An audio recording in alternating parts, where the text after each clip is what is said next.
Hello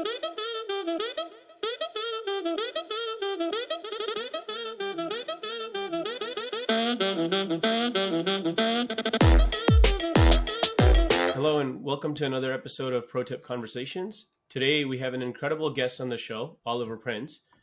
In the early 2000s, Oliver was a top-ranked high school basketball phenom in Toronto and overall in Canada.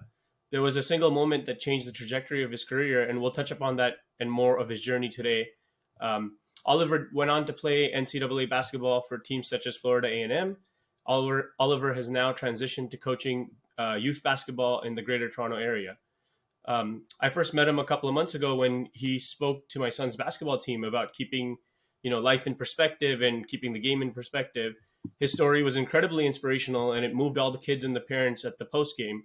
I thought it would be amazing one to share, and I'm grateful that Oliver has agreed to share it with us. So first of all, thank you, Oliver, and welcome to Pro Tip. Thank you. How you doing? Good. Right. Yeah. So I think we'll start off this one with your beginnings of your basketball journey. So Chris, take it over. Well, yeah, I mean, it's just real easy question. Is like kind of what started you in basketball, and when did you first start playing, and kind of found your love for basketball started for me. I was originally playing soccer and baseball. Yeah. And I was living in the Glen Shields area in Vaughan, and I would be playing basketball twice a week. I mean baseball twice a week, and then soccer maybe once a week on the team. And then I remember a coach just seeing me on the soccer field or the baseball field and kind of yanking me off and saying, "Hey, like, what are you doing? You're kind of tall. You should just come into the gym. Let me show you a few things." And then just dragging me into one of the rec centers close by there in Dufferin and Clark, and just showed me the game and said, "Hey, try to do this, try to do that, like little things here and there." And that's where it took off. I think around that time I was maybe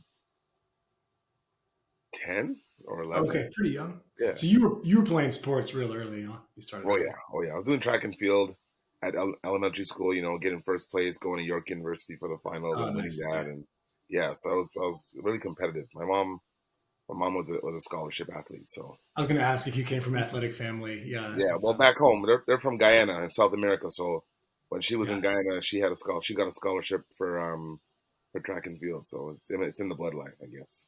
Yeah, that's awesome. The Dufferin and Clark Community Center, is that where you used to play? Yeah, that's where I grew up. I grew up at Dufferin and Clark and Vaughan. Oh, nice. So. Okay, yeah. I lived in Thornhill for a bit and went down there. That place is an institution, man. Like, there's so many great basketball players that have come through there. Huh? Yeah, there's tons, man. There's tons, and I believe Shane Wiggins. Denny. Oh, okay, yeah. Shane Denny going back a little further. Shane Right. Denny, Sean Clark even further back. Sean Clark, Shane Denny, Andrew Wiggins. Yeah. Oh, there's tons of guys, man. That I remember just going to the rec as a kid and just sitting on the sideline because I couldn't get on because I was too tiny, and just watching these guys dunk, man, and play. It was just. I guess that's where it started for me, So it was pretty cool. Nice. So did you have like a bunch of sports heroes when you were kind of a kid coming up and playing different sports? Sports heroes. I think I liked because I was so heavy into baseball, like John Olerud, Dave Steve, Pat Borders, Roberto Alomar, like the 1992, 93 Blue Jays. Those are my guys, and I never really had any basketball icons that I followed. I was like, I care about Michael Jordan. Yeah, but that was it, and Shaq and Pippen. That was it. But I was baseball, man. I was all baseball. That was your first love, huh? Yeah. Baseball was the key. So, Sal, you played a lot of sports. So you've had a lot of coaches. Can you speak to a couple of them that might have been sort of big coaching influences for you? The biggest influence, my start, or even a few of them. Yeah, just curious who were they? Jock Arsenault. Yeah, Jock Arsenault was a huge impact for me. He's the guy. He's the one who actually basically started me with basketball and showed me the fundamentals and the footwork and because I was a big guy, so they put me in the post and he started my whole career really. And then so I went from Jacques Arsenault to George Krause when I went to Markham District High School. I went to Markham District High School in grade 9. George Yeah. Krause was a huge factor to my development with basketball and getting around. We had a great team. And then then I moved to Scarborough, and I was at Jean Vanier, so Don Marchioni. Don Okay. Marchioni was played a huge factor in my development as well. And then leading into the summer for AAU basketball was the only AAU program ever in the city was Grassroots Canada with Coach Ro Russell. So that was huge because that was, from what I understand now, like the way things are with all these other programs, these millions of programs that are out there, Right. that what I feel, are watering it down a little bit. That Grassroots was the one and only, and if you were the guy in your city, you were on that team, and it was Right. compiled of like, man, myself, Denham Brown, Jeffrey Ferguson. What other guys from the East made that team? Was that program after high school, or was that when you were in high I school? was like during high school, yeah, like Okay. throughout, So yeah. So and there it was the only AAU program around at those times, So just to have good, like it was the most elite guys from around the whole city. So if you were from Oh, that's Malton, awesome. you were the Yeah. guy in Malton. You came down to Jane and Wilson, and you were at Falstaff. If you were the guy from Scarborough, you came down. If you were the guy from Pickering, from Brampton, from downtown, you came. Like, and we So just compiled one. Yeah. was that a big jump in like performance and competition versus what you had Oh, seen before? yeah, man. Like, because everyone's skills were matched up. Like there Yeah. wasn't you weren't coming in there as the guy from your program. You were coming in there as like, how do I get by this guy? Like, or Right. how do I dunk on this guy? And it was challenging, man. We went at it every day. There was no favoritism. There was no well, my dad knows the coach type stuff that they have going on now. Now it was bring your shoes, get ready to play right after school. 4 o'clock, get home. I'm on a bus. I'm going to the West End, and I'm there till 11:30, 12 o'clock. Man, coming home Nice. late. So it was fun. Yeah.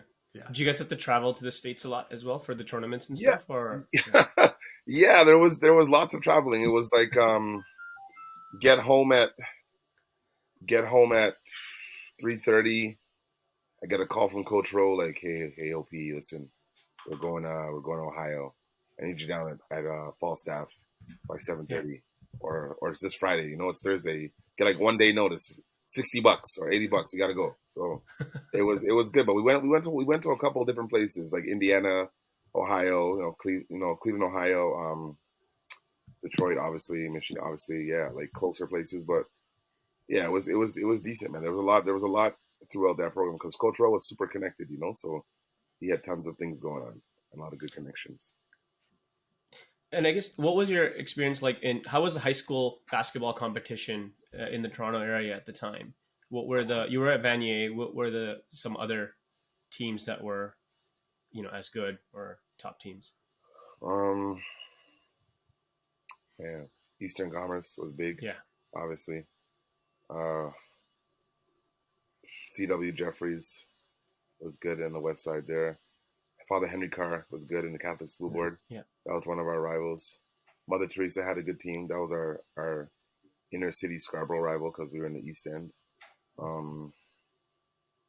There was West Hill had a good program after like the whole thing with Bathurst closed down and Denham went over there. Um, what else? Who else did they have had a real strong program? Oh man, um,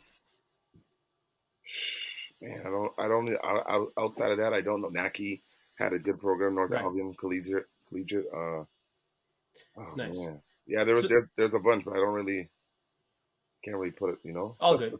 That's all good. Yeah. So I guess so you came into basketball kind of late, and then how was your transition to picking up the sport and kind of blossoming in that and becoming one of the top ranked high school players um, in the country?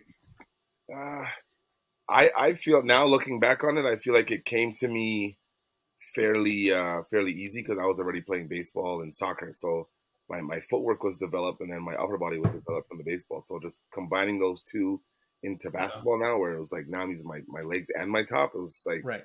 I was unstoppable, man. Once I learned how to like catch the ball, turn, jump, and dunk, it was over.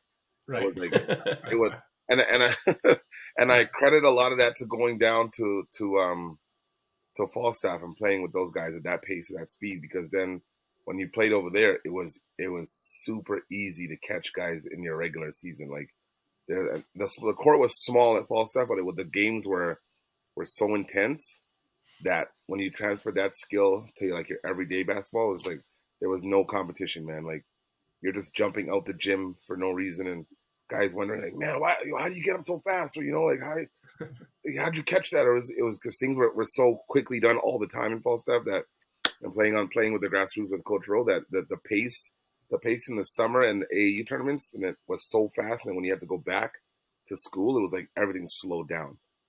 Wow. If you were a player that understood that and could grasp that, you were at the top of the rankings for sure. Yeah. For sure. So I guess you're going through this, now you're having success at the high school level, and you're kind of aspiring now to go NCAA, maybe go hopes and dreams of having a pro career. Yeah. And then, as you told the kids at my son's team, something happened. So I'd like you to kind of take over here and, Okay. share that part of the story, if you don't mind. Yeah, man. Yeah. So when I was going, because remember I went to Markham for 2 years, right? So grade 9 and Right. 10, and then when I left Markham and I went to Vanier for that 1 year in 01, my grade 11 year. That year it was full of like accolades and different things going on, like preseason all-star, this, that. There was tournaments, the Toronto Hoop Classic, the Christmas Classic at Jarvis. Then there was the one they usually have at Humber College. There were so many tournaments. We won, we played in, we lost, we had a good time. We played against Mother Teresa, our rivalry. We beat them. We beat them in the year on February because it was always a Valentine's Day game. And then in the finals that year, after my high school year at Vanier, we beat them. So we got the championship in 2001. And that was a big deal because a lot of those guys, it was their senior year, and they were leaving, like Jamie McNeely, a couple of the guys like Randy, Juno Batiste, and me being a grade 11 kid coming in there and being so dominant, I feel like I stripped them of their championship before going away to, their collegiate or wherever they were going on in life. Because that's a big thing, you want to win your senior year, you want to get out of here. And, you get that 1 year wrench guy that comes in there and just, takes over and takes away your championship, might leave a sour taste in your mouth. But everybody was cool friends. Like we saw everyone on the weekends of the YMCA. We all played together. But coming into that year, I did have a lot of interest because of the summer basketball playing with Coach Rowe. I saw letters coming in from like Texas A&M, Appalachian University, Michigan State, Central Michigan, Central Connecticut, Campbell University, Pittsburgh State, New York, School from New York, LIU, Long Island University, different things like that. And it kind of got me to a position where I wanted to get things in order for myself to like try to fully understand this whole basketball thing and where it could actually take me. So, So then, I had a conversation with my mom and we sat down and it was like, oh, it's getting serious now. You should probably, work, practice more. So I was outside of my driveway practicing, doing stuff, and get my call every once in a while from Coach Rowe that we're going to go to a tournament. And then that summer, I believe we were on our way to a church gathering for my mom, like a potluck lunch church gathering at the church down at Don Mills and just north of Shepherd there, like Peanut Plaza area there. And we went to the church. We did our thing, and we're on our way home. And there was a barbecue going on, a party going on at the park on Morningside Park, the Long Bridge going down. And a lot of the guys were calling my phone like, "Yo, Pete, you gonna come, man? You gonna come?" They call me Prince back then because my last name is Prince. Right. Yo, Prince, you coming? Yeah, man, on my way. I asked my mom, "Hey, mommy, can we go to the barbecue?" She said, "No, you're not going to no damn barbecue. We're at the church. We're doing something. Don't ask me again." I said, "Shit, okay, man, cool. You know what? I'll let her cool down. Ask her again in like another 20, 30 minutes. Asked her again, got the same answer. And then finally we left and we went home. And I had to get one final push. I was like, "Mommy, listen, the guys are calling me. Can we go to this barbecue?" She said, "You know what? Fine, go. If you want to go, just go. Go to the barbecue, whatever." Da, da, da. So my brother were like, "Yeah, all right, cool." So then we left the house, and And we were so new to the Scarborough area, and we didn't really understand like how to take the bus route. So Morningside Park would have been closer to get to going on the Ellesmere route Mm-hmm. from Victoria, because I lived in Victoria Park in between Ellesmere and Lawrence. So going to the Mm-hmm. Ellesmere route would have been closer to get to the Morningside Park. But because I was always used to going to school and seeing the 116, I Mm-hmm. knew that that bus went all the way around and would have dropped us off right in front of the park instead Right. of having to get off by the gas station at Ellesmere and Morningside. Right. So we took Eglinton. We went Eglinton to catch the 116, and my brother and I got on the bus. We were waiting. We rode the bus from Victoria Park and the Lawrence there to Eglinton. Got off at Eglinton, crossed the street, and then yeah, we're just waiting on the street corner. You know, we're laughing, cracking jokes, and then Brian De Silva, my boy, called me. He's dead now. He died from a heart attack in 2008, I believe. He died. Sorry to hear that. And no, it's cool. Yeah, he's a great guy. And he called me. He's like, "Yo, where are you?" I was like, "On my way, on my way." You know, I answered the phone, the little cell phone I had, and I turned back around and I heard like a screeching noise in the cars on the road, and then this one car that was in front of us got hit, making a right hand turn onto Victoria Park going north, because we were on the northeast corner, and then the car that hit him hit that car. I think I kind of pushed my brother out of the way of the vehicle because I was quick reaction, pushed him out of the Right. way. He got his foot still got hit by the car because it was spinning. Broke it at the time. Broke his right foot. He didn't know broke his foot because his adrenaline was pumping. Then the car that hit that car didn't hit the brake, hit the gas again, and hit me. So I took the full impact of the car. Face hits the windshield. I get tossed like a pancake, 10 meters in the sky, 30 meters across. Boom. My head hits the ground. I'm unconscious. This is all from what I've heard. So I'm unconscious and you know, convulsing and Yeah.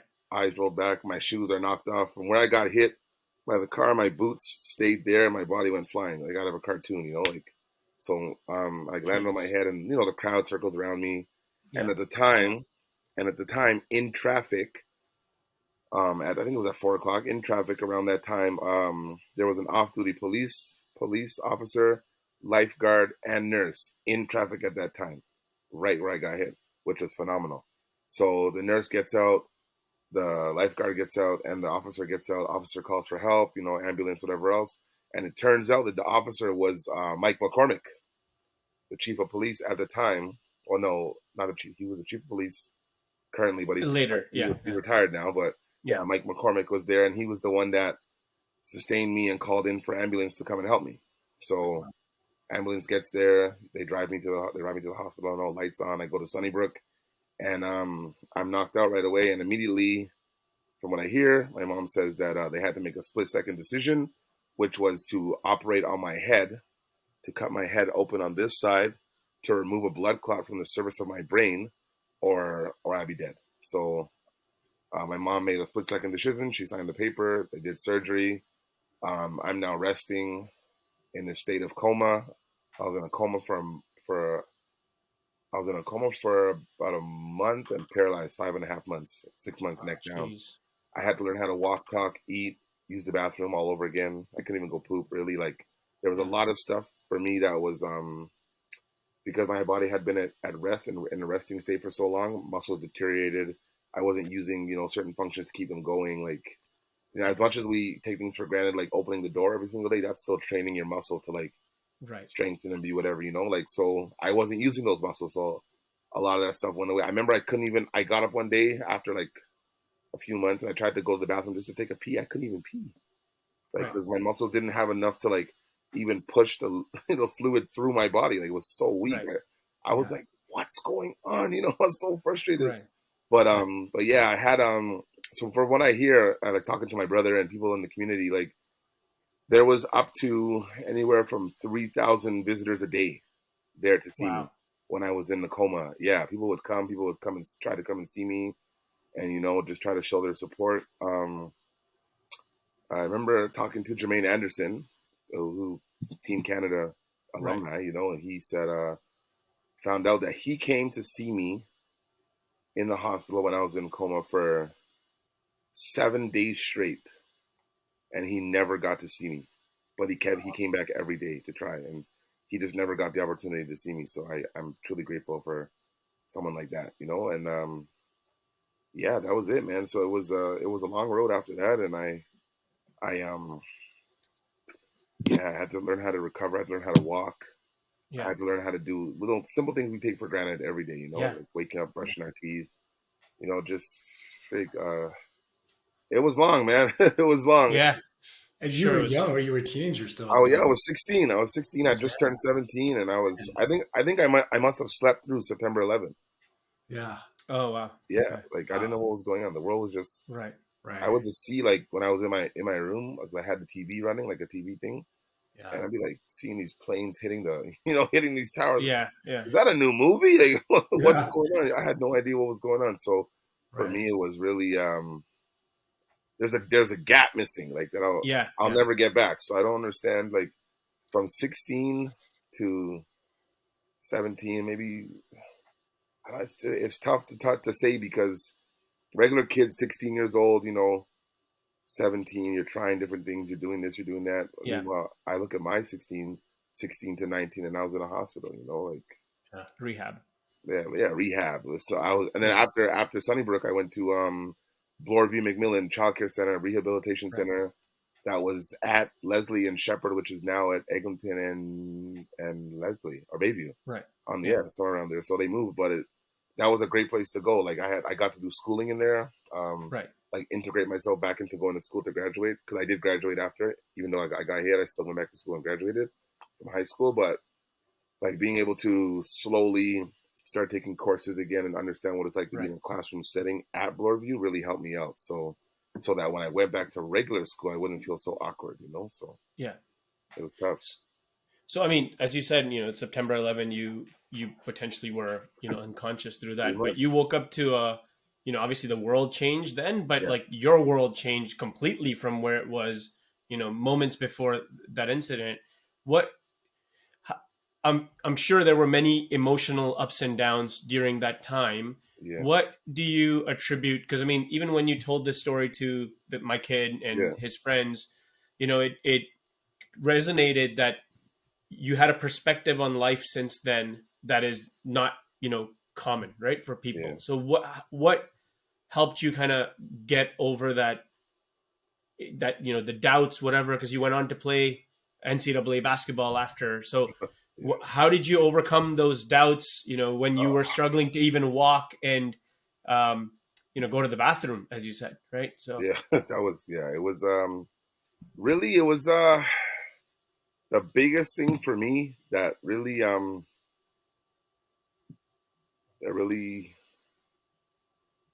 kept me going and kept me every day was my brother and my mom, man. Like that support, yeah, you can't you can't buy that, you know. You can't that yeah, it's crazy, man. Like that, my mom was there every day, bro. Like she was there. Even when I was in coma, like I could hear stuff. You know, I couldn't hmm speak or respond, but I knew exactly when she was coming because I would hear her heels right, down the hallway. Because your sense is heightened, right? Like when you right, can't use your eyes, everything's just is heightened for me now. So like when I knew when it was, even when I was in coma, I knew when it was a doctor. I knew when it was, you know, time to check my temperature. I knew when she was coming.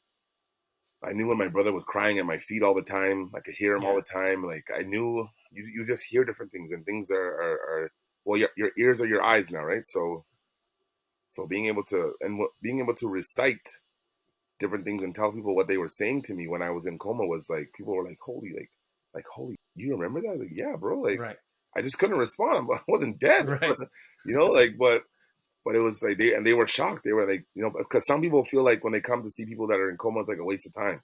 Like right, they can't hear me, but I could hear everything, and it was for me it was weird. But when my mother would show up to come, like I knew when I knew she was coming, all the monitors would start going haywire and wacky because my emotions were getting all jacked up because I knew she's coming. I got excited, so things like that. Like I could always hear them like, "Oh, doctor, this is happening. I don't know what's going on, Mister Pringle." But no, his mom's just coming. He knows. Like it's not, you know, like it was just it was a lot. It was a different experience. It was wild, and yeah, my mom, my mom and my brother were there constantly. I think my mom stayed there the whole time. She didn't go home. She didn't eat. She didn't do nothing. She Yeah. was there. I think my family took over the waiting room Right. in the NICU, the critical care unit, and we camped out there, man. And they Yes. had like a system going to like bring people in to see me and like give time. Right. Everyone had a Right. lot of time to come in and see me, you know. So it was wild, man. I don't wish it on anybody. Yeah, if of if course. if yeah, I wouldn't do it any differently. It was great. It helped me become who I am today. And I think that a lot of that, like you asked me, I do I credit the like coming back and helping myself get back to where I was from my mom, because she is so Yeah. strong. I, My mom is strong, bro. Strong. yeah. I mean, yeah, having that support system obviously is invaluable. I Yeah. guess does that, as you were going through it, did you always think that you were going to go back to playing basketball, or did you think, you know what, it's okay if I don't, or like, how did No. you, yeah, navigate those thoughts, or yeah, Well, I had a decision. I had a decision to make it within myself. So when I woke up from the coma, because at the time, this guy named Rick. Rick was the owner of Hooptown GTA, hmm, where they had all like the basketball talking from every team, the 25-point club, all this stuff. And we when we would check it, we'd see Antuahini in there, myself, other players, with high numbers of scoring and this and that. And you'd go and check, the discussion board here and there. Is Rob Scully from Burlington gonna go here? Where's so and so gonna right, go? How are they doing this and that? So we'd always check it. So when I woke up from my coma, the first thing I wanted to do was go check Hooptown GTA. And surprisingly, I still have a lot of the clippings.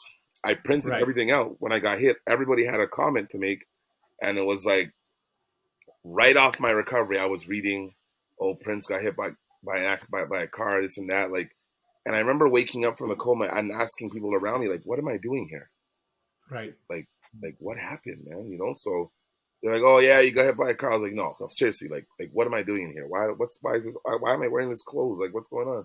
And no, they're like, "Yo, you got hit by a car." It didn't really register, but I think I kind of just put it to the back pocket and just went downstairs in the hospital. I found the library and I went downstairs and I logged into the Hooptown GTA and I read a lot of different people's questions and concerns about like, oh, is Oliver Prince going to be the same when he comes right, back? People are like, no, he's not going to be the same. What he happened to him is crazy. His head was swelling and this and that. And he's going to die and all this stuff I was reading and it was like, what? People are writing me off? No, man. I have a decision to make. Either I wake up and I put myself in a wheelchair, or I learn how to walk again and I get back to the game. So that was my one thing. I wanted to play basketball. I wanted to get back. I wanted to play, and trust me, there was nothing that was going to stop me from getting to do that. So I remember coming home from the hospital. My first ride back in the car was scary for me because motion sickness and the car was moving. It was weird.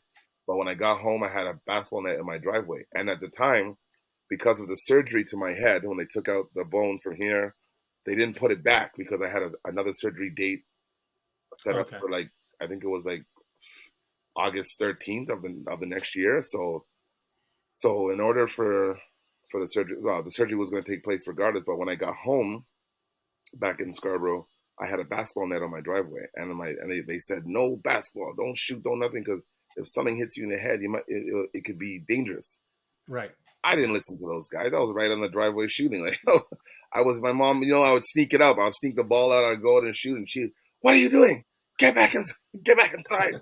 You're not supposed to be shooting a basketball, And then, or I'd go to our local gathering with the boys, to the local YMCA at Scarborough Town Center because that's where I'm so accustomed to going, playing right, basketball with Brian and like and Kiefer and Nico and uh, Jordan and all the MT guys and all the Pope right, guys and everyone got together and all the girls would be right, around and then like all my boys would look at me like, yo, get off the court, man. Like, what are you doing? I'm like, yo, guys, come on, I'm good, I'm good, I'm good. I have no bone in my head, bro. Like yeah, it's just skin. Like, and yeah, Brian would always watch over me and protect me. Like, bro, you can't stand under the rim. Watch out, watch out. Yo, right, Prince, go sit down, man. Like, and I never wanted to sit down, so they would they would they would gang up on me and grab me and put me to sit down. So and they So were big. they kept a lookout for you, Yeah, yeah. essentially. So it was a lot, man, and I'm grateful to have those people around at Yeah. that time because I would listen. I would have been playing if no one was there to stop me. Yeah, and it's the same determination that got you back to Yeah, playing the game could have also taken you too far, right? In playing when you weren't supposed to, right? could So, have put me back in the uh, hospital. Yeah, so, yeah. but For those that don't know, Brian is your younger brother. Is that right? no, Brian De Silva is my Oh, teammate. Brian De Silva. Yeah, Sorry. Brian Okay. is from my teammate from Vanier who died, Okay. and then Right. Right. my brother Brandon. Brandon. Yeah, Sorry. he's younger than me. He's 1 year younger than me, Yeah. and he was my road dog. He was always with me. Right. Smartest guy I know, man. That guy could find a way to turn wheat into gold and just use it to buy shoes and clothing. That guy is so smart, man. He was always in my corner. He was my road dog. He's my biggest fan, my biggest supporter. Um, yeah, man. Shout out to my bro. Love that guy. And then yeah, it was. So then obviously there's a legal battle and I get set up with a team now that is representing me, and their job is to get me back on track to Right. basically just integrate and live. So Mhm. so they enrolled me into the Bloor McMillan Child Care Center, and then did certain things so that I'd go to my occupational therapy, my speech pathologist, my physiotherapy, and my physiotherapy was Monday, Wednesday, Friday, I believe, at 5 a.m. at Scarborough Town Center at the YMCA in the pool doing pool work to get my legs back. Because all I told them was I want to get back to jumping. Obviously, I couldn't jump because I would try to do it and I couldn't get off the ground. I was probably jumping, couldn't even jump over a credit card at that point. And I had to get back. I had to get back. I had to get back. I had to get back because I had read all this stuff on the Hooptown site and it was in my head and it would Mm. bug me, man. So and yeah, I sucked it up, man. I remember coming home and just like I have to go outside. I have to shoot. I have to do something. Like I can't sit here. So the lady Nerisse Safir, who was my caseworker, set me up with a taxi service that would take me to school in the morning to all my appointments around the Mhm. city, and I would yeah I would go to my YMCA, my training there, my physiotherapy. I would go to my occupational therapy with a lady called Lady Cora Mancada. She was the head lady, I believe, of the occupational therapy that set me up to like do peg work and like get my fine motor skills back and snap my fingers and roll quarters across my fingers and pick up pennies and do little things like that so that my brain could connect back to my fingers and get things going. That was anyone who's an occupational therapist, shout out to you because that work is challenging but it's amazing. Um, yeah, that was for me was that was challenging because I had never you never have to focus on that stuff when you're, Yeah. like if We nothing's take it ever, for granted. yeah, So what? automatic. Yeah. Oh, my left hand is not like my right hand, but I guess I'll just work on it 1 or 2 times a day a week. Like, but when you're Right. really working on it, like it came down to the point where like now my older self, like I literally had to retrain my brain Right. to do stuff. So like now when I'm sitting at home, with my family, or if I'm at a dinner and I'm eating with my right hand, like I'll be eating, your arm gets tired, boom, I could just switch to my left hand. And it's like, people look at me like, bro, are you good? I go, what? You just switched hands. Yeah, my right hand got tired. But I don't notice because I've done so much work training it that like it's sometimes I drive with my left foot instead of my right Right. foot. If I get it's just nuts. Like Yeah. I I don't know. I can brush my teeth with my left and my right hand. I can write with left and right hand now. So everything's ambidextrous because I just have to retrain it. But for people who don't train their brain every day and they don't understand, they look at me like I'm a weirdo. I go, nah, bro. Like I don't know. Like, I don't know. So it was pretty cool, man. But having like the real determination and the real push came from just like talking to myself in the mirror sometimes, 1 or 2 times a week. I'd go in there and look at myself and be like, because now I have like this scar on my forehead here from like hitting the windshield, and then I'm missing a bone in my head. Like I look awkward and man, like I got to get better. Things got to change, Right. and so I'd wake up, I'd go to my therapy. I got enrolled back into school at Vanier, taking a reduced course load to because my fatigue was through the roof. I'd be sitting here talking to you. Next second, Yeah. I'm gone. I'm sleeping. Like Oliver, yo, wake up, bro. What's up? Like I was so tired all the time because my brain was healing, and I never understood how crazy that was. I was like, sleep was cool, but like just to be like just sitting there and I'm just gone, like, but it was crazy. But then the doctors tried a lot of medications with me, a lot of different medications to help me, and to see what worked, what didn't work. And my body rejected everything. I never took any medications. Wow. Maybe some like Tylenol 3 for my back, or like this Arthrotec, there's like a Tylenol version of, a stronger Tylenol to help with inflammation. But other than that, I pretty much like a raw dog, cold turkey to try to fight through them on my own. I didn't want to be labeled as handicapped, right? Because like people say handicap and they say, "Oh, well, what's wrong with you?" I'm like, nothing. My pride at that time didn't want to be handicapped. Like I remember there was a time when my caseworker told me that, "Hey, Oliver, you're getting older now. You should probably start learning how to drive." And I was Right. like, "Okay, cool. Well, because of what happened to you, we're gonna have to apply for a disability sticker for you." I was like, "No, I'm not handicapped. I, I don't want that." Back then, I said that. Now, knowing what that sticker gets you, I don't. Knowing what that's how close to the door you could park with that sticker, I probably would go back and say, "Listen, I think I need that." But yeah, I was like, right, my pride right away. I'm not handicapped. No, I don't want it. And like, yeah, back to the whole thing, like looking in the mirror and talking to myself, like I couldn't speak.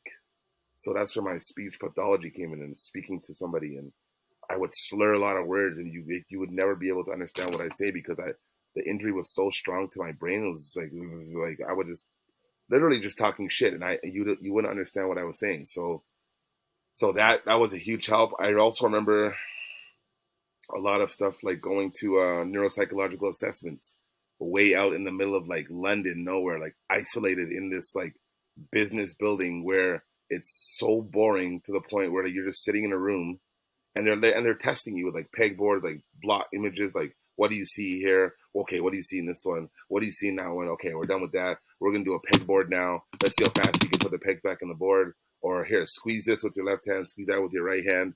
And like it's so boring in this room that you ever just sit in a room and like hear the buzzing of the light going off? It's like that's how boring it was. But like I was so annoyed. Yeah. And I would tell them, "Listen, I don't want to be here. I want to leave. Like Yeah. I have to go home. I can't do this." Like this is like that noise got louder and louder every hour. Just like Yeah. holy smokes. And they're like these weird people just talking to you like, "Hi, Oliver. So today we're gonna," and they're so slow, but I was like, "Yo, like just talk to me like a regular person. I understand you." But then I get their job, some people come in there Right. with serious injuries, and my injuries were serious, but I was able to come back in a way that is not maybe known to them. So my frustration came from like, bro, come on, man. Like I'm not handicapped. I can understand you. We're talking. Like keep going. But Right. on paper, I look like I'm finished. So I, Right. I can understand why they were talking to me like, like slowly, and I'm trying to get me to understand stuff. But I don't know. My church, my family is a very very strong, united family, very, very religious in their own way. And yeah, man, the prayers they sent up there when I was in coma were answered to Right. the fullest. And then here I am, man. Like Yeah. it was long. There's so many stories. Like I could flood you with stories. But just write a book so about that. so I want to make sure we end up today on your current coaching experience and Okay. stuff that you're doing. But before we get there, so Yeah. you mentioned, you had a second surgery scheduled to on your head, and then they put the bone back, and then how long did the full recovery take? You said 26 a year, says when you were No. 16 to 17. So I had the surgery, the first surgery to go back into the hospital and try to refuse my natural bone back into my skull. That Mm, didn't happen. My body rejected it right away. So I had to mhm. go back to cut it out, and they tried another kind of like cranioplasty thing. Sure. Didn't work. Had to go back. Then they Oh, put wow. in like this I believe it's a cranioplasty, harder than bone, harder than plastic, something that they use in the NASA spaceships type Okay. of thing sitting in here. There's no screws, there's no nothing in my head. they didn't do that for the reason being because they know I was gonna go and travel because I was playing Right. basketball. So they said we're not gonna Right. do that to you because the weather could or being in the altitude, the airplane could hurt your Sure. head and things like that. So Oh, Sure. wow. they just put like an insert there, so it's been there for a long Yeah. time. I haven't had any issues, and that, Yeah. I mean, it's good. But there was a lot of psychological barriers for that, like having that in my head because I was always Right. cautious about hitting myself in my Right. head. And when you're overly cautious about something, you always manage to hit that spot somehow. Yes. Yeah. Man. And then so you're hitting it, I'm always hitting my head, like sitting into a car like I normally do. I never hit my head, but now that I'm conscious about that piece, like I'm like, oh, boom, damn, again. Ask my mom, mommy, check it out. Is it good? Is it good? Like, and they had to I had surgical staples in here. I think I had like 89 staples like in my head, like Jeez. yeah, all the way down. So it was bad, man, and it was definitely something to get used to. Going to school with that piece missing. I attended school with the bone flap missing.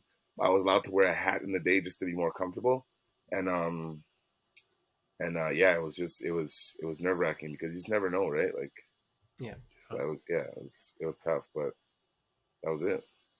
Yeah. So when did you get back to, I guess competing? What? Oh, getting back to competing was long. I had to wait for my surgeon, Mohammed Fazal from Bloor McMillan. He was the guy who initially cut my head open because he's the head surgeon there, and I had to wait. He had to clear me with a letter, like saying that I was able to play basketball again. And I would call this guy Right. every week, man. Like, yo, hey, listen, I feel good. Can I get back to playing? No, or I couldn't get him, or he turned me down like month after month after month. And through that was like it's gonna happen, it's gonna happen, it's gonna happen, it's gonna happen. So I kept pushing, I kept going to like my therapy, I kept going to my physio, I kept doing stuff at home. I would do pistol squats at home, like holding the door and like to strengthen my legs to get back, to try to do this, to try to do that. I would put baskets in the corner and shoot like little scrolled up tissue balls to see if my accuracy is still going. Like I would always be doing something, like, cause my end goal was again to get back to playing, and I wanted to be ready. And at that time, there was no like, how they have all these big sayings now, like, you know, your opportunity meets preparation. All that they didn't really have that back then. So, but I was still going, preparing no matter what. And when I finally got to playing, I think it was my first game was, oh God, I have the clipping in my scrapbook. My scrapbook has the article. February. It was against St. Mike's in the Catholic School Board. Mm-hmm. It was against St. Mike's my first game back. Man, I think it was recorded or televised. Was it a couple of years after the I believe accident? it was 1, 2, 3, maybe 2003 or 4. Okay. Yeah. Okay. So it took me a good 4 years to recover, 3 or 4 years to Yeah. recover, and then I finally Wow. got to play. Yeah, because I got the scholarship to go to Pepperdine in 05. Right. So it would have Right. been 03, 04. Yeah, Right. I was able to get back into good shape and good form, and finally got cleared. My head was good to go. And then, I went to the doctor to check it out. Mohammed Fazal checked out my head, and he said, "Oh, you're good to go." Gave me a letter, and I held on to that letter for dear life, man, because I've been waiting for the letter for so long, man. Like, praise God, finally, man, I was so happy. I remember laying my clothes out ready to go for my basketball game on the floor. I was so hyped. But there was also a time before that I was it was me and my mom in my room, and she heard me like I was upset, man, like why this had to happen to me, like I wasn't swearing or anything, but I was like, man, like what's going on? And I remember I had a poster on my wall. It was like slam dunk champions from 1979 all the way through to Vince Carter, which would have been the last one that I saw. Right. And I tore them off the wall. I was breaking trophies. I was so angry that I couldn't do anything. I couldn't even dribble a basketball. My first time dribbling a basketball, I bounced the ball. I looked down, and because the ball, I guess, had so much air in it, and my reaction time was so slow, it just smacked me right in the face, man. And my nose was bleeding. I was just so pissed, man. Like, and those kind of things, those little accidents that I was going through within myself, like trying to get back and for myself to show myself that I could still do it, and I couldn't do it, is what fueled me even more to keep going and keep pushing, man. Because it was nuts. I didn't want to be like that, and I know who I was, and I was just frustrating not to be able to do the things that I remember I was doing. So I had to keep Yeah. working, keep pushing, keep going, no matter Yeah. what, man, every day. I have to imagine going from being like, you were super athletic, super engaged, doing stuff all the time to suddenly just laid out in a hospital had to Right? be like just super hard. Yeah, like, and I like and hard. Like people say things are hard, and I always say things aren't hard. We as people make things hard. Things are challenging. Okay. There's Yeah. challenges Right. always. Yeah. Like, I always say that. Like, even like today, I drive Uber, and Yeah. people get into my Uber. I go, hey, Stephanie, or Mike. They're like, hey, how you doing, Oliver? I go, every day is a good day, man. That's my thing. Every day is a good day. Yeah. And some people get in my Uber and they're like, holy, like, yo, man, you're right, man.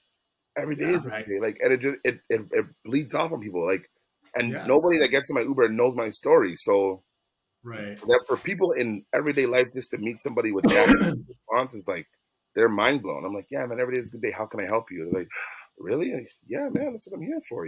Like, so I do. I say it all the time, and you speak positivity into yourself, into the world. Yeah. Good things will happen. So Yeah. Yeah. I mean, honestly, it's incredible that you went through all that, and you could have easily gone the other route, yeah, which is, why is this happening to me, and stuck in that spiral yeah, of, this isn't fair, because none of it was fair, right? Like if we're honest, right? Like, but out of all that, you chose the positive side, right? And I mean, I think clearly your mom, your brother had a lot of influence on you on that, and like the support that you had, but internally the drive, and yeah, it's just incredible. That's why when I first heard your story, when you told it, I was just like, I gotta talk to this guy, yeah. right? So Well, you have to because I look at these kids nowadays, man, yeah, like it's not there. yeah, Like these kids, there's so much other things that are in the world now that are either it's a distraction yeah, or it's having too many options and things to do. Like when we were growing up, the mindset about basketball was like the way out. Like you hear of all these stories like Sebastian Telfair and the Allen mm-hmm, Iversons, and mm-hmm. you're like holy man, like I live in Canada, my mom's not on drugs, like I'm not selling drugs on the side of the road, like I'm never gonna make it. I don't have that kind of story. But that was like the way out. That was the thing that people were like, yo man, I'm gonna do that. I'm gonna be rich. I'm gonna buy my mom a house. I'm gonna have all these cars. I'm gonna have jewelry. Like, and it's like we were really playing for something. Like we were really trying to get there. These kids today, if they're part of a team and they have an issue with the coach, their parents take them out and send them to another program. We didn't Right. have another program to go to. Yeah. Right. Right, If you left that program, you're working. like yeah, exactly, so and it's like that's why when I in the beginning I said it's watered down and it's oversaturated because Yeah. like there's so many options now. Like when I got my scholarship to offer to Pepperdine from Paul Westfall, like Facebook was at .edu. If you didn't have a right, college university email, you couldn't go on Facebook. Yeah. right. Like now it's open to the world. The iPod had just been made. It was like that thick. It was white. Like there was Yeah, it was crazy. There was no video. Like Facebook was all text. There was no videos. There was nothing. And it was like right. Yeah. now I remember having one of my game tapes like from high school. Somebody's like, yo, Prince, we're gonna record, bro. We're gonna record, and they recorded the tape, and then I couldn't watch the tape because it was on a mini DV tape. Yeah. I had to go to Pacific Mall to try to find some Asian guy to put it on a DVD for me so I could watch it, and then that costs like $500, and you don't have that, so you're screwed. Today, take out your phone and record the guy doing a 360 windmill. Now he's Yeah. going to the NBA. Like it's nuts. Man. It's nuts. So now you're coaching. Can you tell us about your coaching? You're coaching youth basketball. I'm up there coaching with the Northern Kings program. Okay. I've been involved in like helping or like trying to help the youth and really like just being around to show them like, you can make it too. I made it. You can do it too, no matter what. Yeah. Like I go to grassroots. I go to CIA Bounce, which when it was CIA Bounce, now it's the Bounce program, Orangeville Prep. Tony McIntyre. I go up there and I try to help give back my time. Yeah. Coach Troy, I try to help give back my time. I was doing some coaching also with triple balance with Shane James and his program there.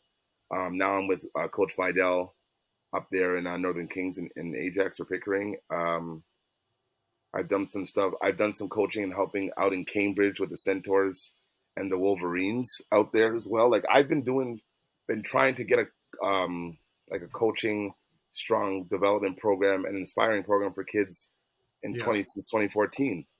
I met this girl named Ari in 2014 who completely turned my life around. And she's into fitness and health. And, she went to school for kinesiology. So all the years I've been rolling my ankle and being hurt, God sends me this girl, after I'm done playing, and I could have been in way better shape and way better health. Now I'm not playing anymore. I don't need it. But she's here like, okay, but your patellar tendon and your femur and you're there. She gave me all these like technical terms so that the basic body parts, like my shin hurts. She has a name for that. My quad hurts. She has a name for that. My butt's hurting. Oh, your gluteus maximus. And I'm looking at her like, just talk to me regularly. Like, and but that's her thing, So it's like, it's crazy, man. And I feel like kids today need to be part of a program that gives you absolutely nothing. Bring your butt to the gym and let's work. Okay. No, you're not getting a bag.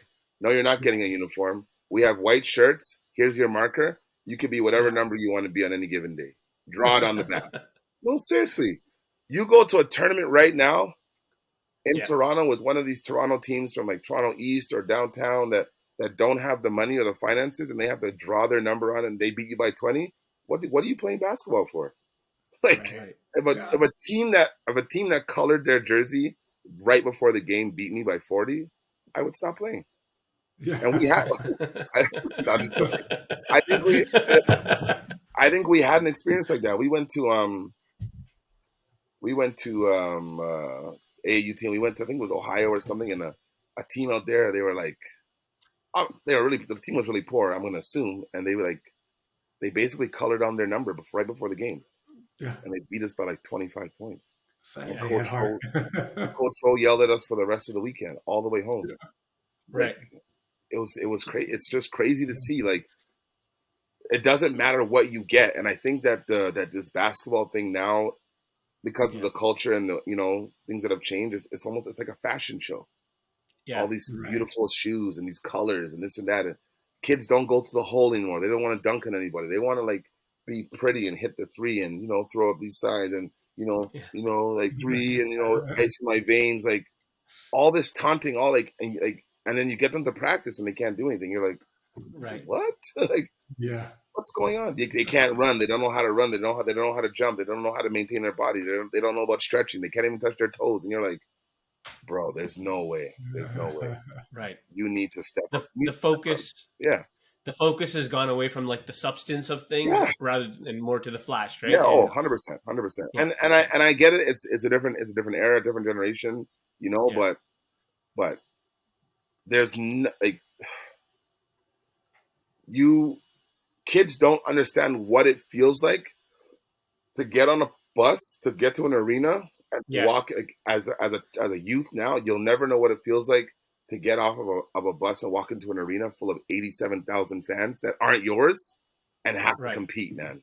Like that, it's crazy. I remember being at a gym in Cambridge, going to support a basketball program.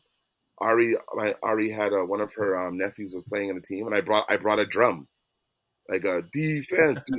The lady from the OBA stopped the whole game mid-game and kicked me out of the gym because some of the parents were upset because they wanted, my son can't play under those conditions. He likes to play a quiet game of basketball. I said, well, you can't tell the Raptor to stop moving at the Air Canada Center. You still go to their games. Yeah. Like I'm looking at this lady like, what? Like a drum. I wasn't hitting it maliciously like when the guys at the free throw line, like I'm being kind. But when they get to the free throw line is when they get the loudest. So I'm like, I was at a loss. Even up to this year, I was at a game with the Northern Kings, the Cali Prep program, and I was hitting a drum. And these are grown older kids and grown men that are coaching. I was hitting the drum, and the coach is yelling at me like, "Why are you hitting the drum?" I'm like, "Bro, you are coaching a prep team that is basically on their way to play basketball in America, and you're worried about me with one drum in the stands? Bro, you're setting them up for failure, because when they get out there, they're going to be gone." Like, the people yelling, there's a trumpet here, there's a dance pack here, there are cheerleaders there, there's a big guy burping, like with his, it's nuts. You can't stop everybody, but I couldn't believe it. I couldn't believe it. How does all that impact how you coach today, or your influence, kind of your coaching philosophy with the I try my hardest to not let it water me down. I know that when I do come to practice, I'm very tough. And when I come to practices or I come to coach, the first thing I like to do is test the kids and see what kind of shape they're in. So right away, I do a running drill, where is from the baseline to baseline, up and back in 10 seconds. If you can't make it 10 seconds, we got to do it again. And we got to do it again. If you don't make it, you got to do it again. And then you got to do it again. And I remember the first time I walked into the program with the Northern Kings, and there was, they have their bunch of guys who were there from last year, and, and a new coach is coming, and you don't know me. So when I said, "Okay, guys, on the line," all right, cool. And they have, one or two guys who may have been a little out of shape and couldn't cut the time. All right, guys, up and back 10 seconds. Ready? Go. Start the clock. Running, 7 or 8, 9, 10 guys cross the time in the right time, 8.5. But then the one or two guys who don't really know how to play or are just first starting out get shocked, and they're like, and they cross it like 10 seconds, 10:02. I go, "No, we got to do it again." And parents, some of the parents were getting upset, like, "Oh, well," talking to the other coaches that were there before me, like, "Hey, is Oliver is he gonna stop running them?" But my mindset behind it is I run them, try to make the time until they get tired. And then when I can see that they're exhausted and they're beat, I say, "Okay, guys," I get them a little speech, "Guys, we can do this. We're a team, da, da, da." And I start the clock when they get to the free throw line to make them think that they're actually doing something. So when they get back now on their last one, when they're gassed, like, "Yeah, good." They didn't really make it, but I had to. But that's the training. It's character building. It's a trick that I use, and if you're not in tune to what I'm doing in the beginning, as a parent, you'll snap. You'll be like, "Yo, my kid's running too much, man." But you need that pressure, right? That's how you build. That's what I'm saying, right? So you got to earn the wins. Right? Yeah, they can't be handed to you. It's crazy. So I try little tricks here and there, but I might have to hide your story so that your kids don't find out that you're doing this. You got to do it anyway, or I'll do crazy stuff like if somebody's mom is in the crowd, I'll say, "Okay, the only way we're gonna get out of this running, guys, is if Kevin's mom comes down here right now and makes one free throw. Shoot 2 shots, she has to make one." And she's never picked the basketball up in her life. And now it's your mom. So what are you going to do? So when the mom comes down and knocks down, bang, bang, two free throws, the kid's like, "Mommy, really?" And the mom's like, "Yeah, baby, I played back in the day." So, but then they get out of the running. So it's cool. Little things like that. So I try to incorporate fun stuff with it. So I don't know. Yeah. I'm a big kid at heart. So. Are there some mistakes you see a lot of young athletes making these days? Yeah. Shooting the ball and looking at their parents in the crowd. Oh. Or playing defense and looking at the coach, like the play's still going on. And they're like wanting us to say something, bro. Like, what? Yeah. It's crazy because they want the approval so bad that they're willing to risk the whole entire play to look at you and look for you to say "Good job," keep going. It's okay. Or they take a shot and they miss it and they're and their head goes all the way down in between their knees and it's like, bro, it's just a shot. Come on, man. Yeah. It's a challenge, but it works itself out. You talk to them after on the sideline and you get them going and they understand and it's tough, man. Or they another thing they do, they kids play too fast. And the game of basketball is really slow. You just have to take time. It's on a Yeah. 1-2-1-2 pace, not 1-2-3-4-5-6. You got to slow it down, man. So Yeah. read and react, But that's about it. Do you have some advice you would give for someone new or someone kind of hoping to make a career in basketball? Someone kind of Yeah. It doesn't matter how much points you score okay. on the court. It doesn't matter how many charges or rebounds you get, because a basketball program or an elite team is not worried about the player. They can make you the player they want you to be, but it's the character they're watching. So you can That's be interesting. this Yeah. great athlete scoring 40 points a game, but if Yeah. you're a garbage guy out on the road or to your teammates, there's no point in having you, because you're going to infect the whole program. Yeah. Yeah. That's That's pretty it. good advice. That's it. Yeah. That's it, man. Awesome. So Okay, I got a couple rapid fire questions for you. They don't have to be that quick, but Cool. got quick ones here. So let's see. Start. Do you have a favorite basketball player? no, No. Okay. no, I just watched the game.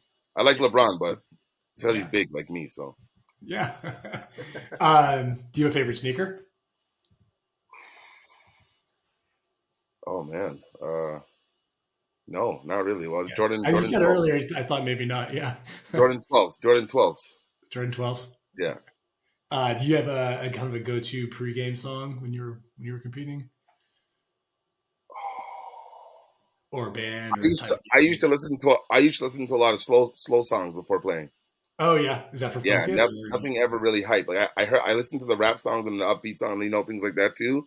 But yeah. back in our day, it was like I used to listen to a lot of slow songs because growing up, um, I listened to a lot of music. My father was a DJ, so I have a Okay. lot of music. My musical background or catalog is deep. Like I can name like Billy Ray Cyrus. We're talking like the Marvelettes, going all the way back to Michael Jackson.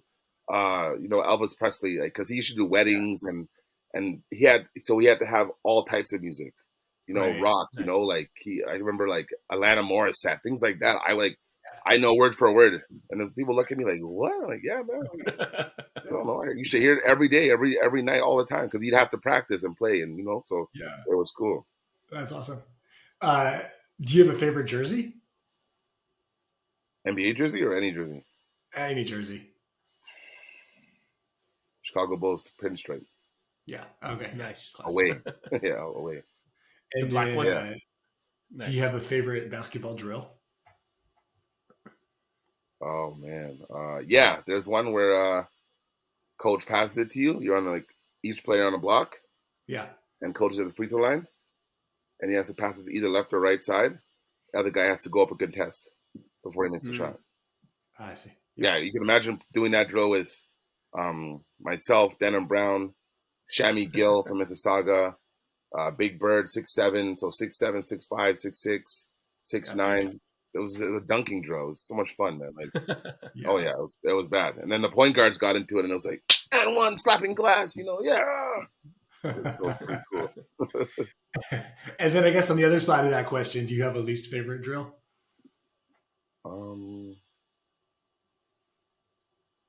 No, man, not really. Yeah. I'd say running, but Yeah. So how do you punish the kids when they're acting up? yeah, no, you know what? I don't. I don't know if it's punishment. I would do. I think it's more of like we need the running. So there's no real Yeah. The punishment is not getting to do what we have to do when you're going to lose the next game. So right. That makes a lot of sense. It. Yeah.